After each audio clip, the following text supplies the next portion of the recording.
Welcome to another edition of Smalltalk for you. This morning I wanted to go back to VA Smalltalk and go to the SAX example that I kind of set up an overview of last time.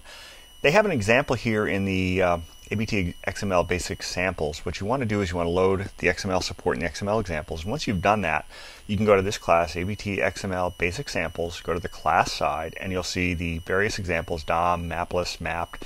Here we're looking at SAX. So what you want to do is, this is just boilerplate where it's making sure the XML file exists, and that XML file I'll pop up here. You can see that it's just a simple little XML file with a bunch of things in it. So I have the order, and then the customer ID, and a bunch of other stuff. So we're going to get a bunch of different kinds of objects out of this. And the way you set all that up is you set up your handler, which is the one we're going to have to write. Well, actually, it's already written. I'm going to show it to you. And then this is just boilerplate stuff, the standard resolver, the standard parser, and then you just set it up and you parse the URI and you bring stuff in looking for any exceptions in case the XML is bad, in which case you're going to just bail out. So if I were to modify this code by getting rid of an angle bracket, it might bail out. In any case, once you do all of that, what you can do is highlight this little example code right here and get to the E, which I'm missing, so let's try again.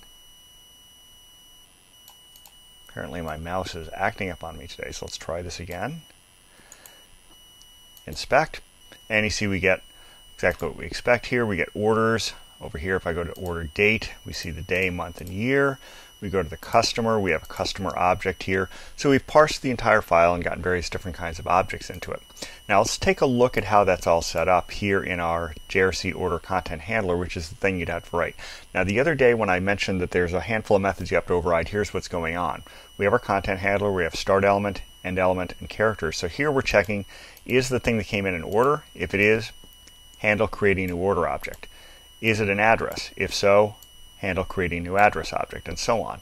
So as the things come in, it's going to take a look at what the raw element type is, put it on this little stack, which is just an ordered collection, and then as new things come in, it's going to work with whatever's currently on the stack, and we're going to push and pop things off the stack. You see here an end element, we're just popping the things off the stack so that we're done with that one, and we're going to continue with the next one. So it's just doing stack-based behavior to go through the XML file and say, okay, now we're dealing with order, next we're dealing with a customer, and so on.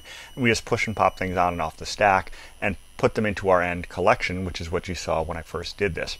And that's really all there is to this. A couple little things in here to gather the string from this.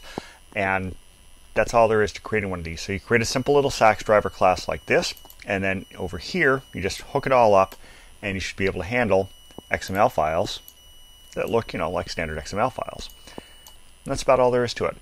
Until next time, have fun with whatever Smalltalk you're using.